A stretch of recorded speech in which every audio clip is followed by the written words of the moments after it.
والصلاة والسلام على أشرف خلق الله أجمعين، سيدنا محمد وعلى آله وصحبه ومن والاهم بإحسان إلى يوم الدين. الأخ أحمد حامد وزير الثروة الحيوانية والسمكية والمراعي بالولاية، الإخوة الحضور جميعا، كان ودي أن أذكركم اسما ولكن الغاية تطول.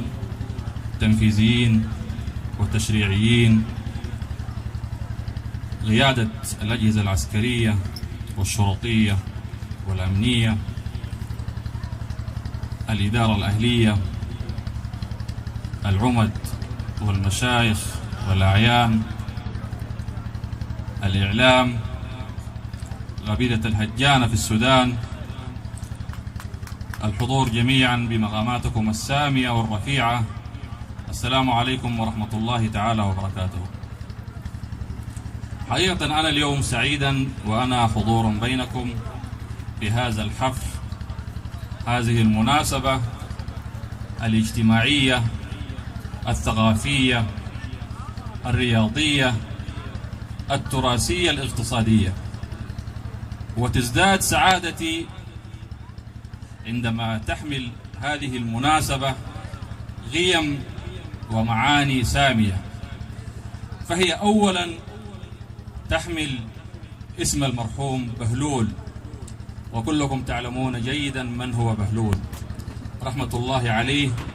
غض أيامه وحياته في خدمة المجتمع، فكان ناصر الضعفاء، وكان أبو اليتامى والمساكين، وكان حضورا في كل المناسبات، ليست المناسبات التي تحمل ضوضاء، وكان لا يعمل في الخفاء، فكان يساعد المساكين، وكان يقيم الخلاوي، وكان يقيم المساجد رحمة الله عليه. ومن هذا المقام نترحم عليه جميعا. المعنى الثاني أن هذه المناسبة تجمع كل ألوان الطيف من كل ولايات السودان، فهي مبادرة طيبة.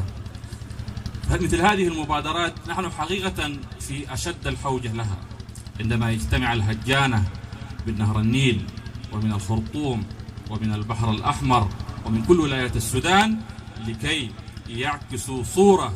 وحقيقة أنا معجب جدا بقبيلة الهجانة، لأننا نجدهم داخل وخارج السودان هم قبيلة واحدة، لا تفرزهم، كل همهم أن يعكسوا هذا التراث، والذي نعتبره جميعا كما قال المتحدثين من قبلي هو تراث الأجداد وتراث الآباء. فلكم التحية، والتحية لكل الذين ساندوا هذا المهرجان. وحقيقة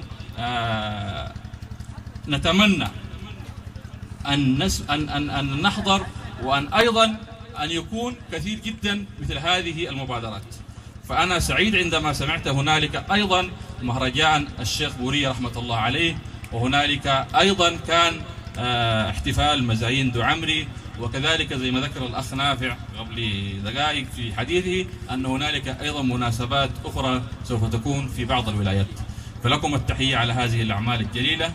وفي الختام أشكر كل الذين تحدثوا وكل الذين دعموا، وأهني الذين فازوا بهذه الجوائز الكبيرة والغيمة. بارك الله فيكم جميعا، والسلام عليكم ورحمة الله تعالى وبركاته.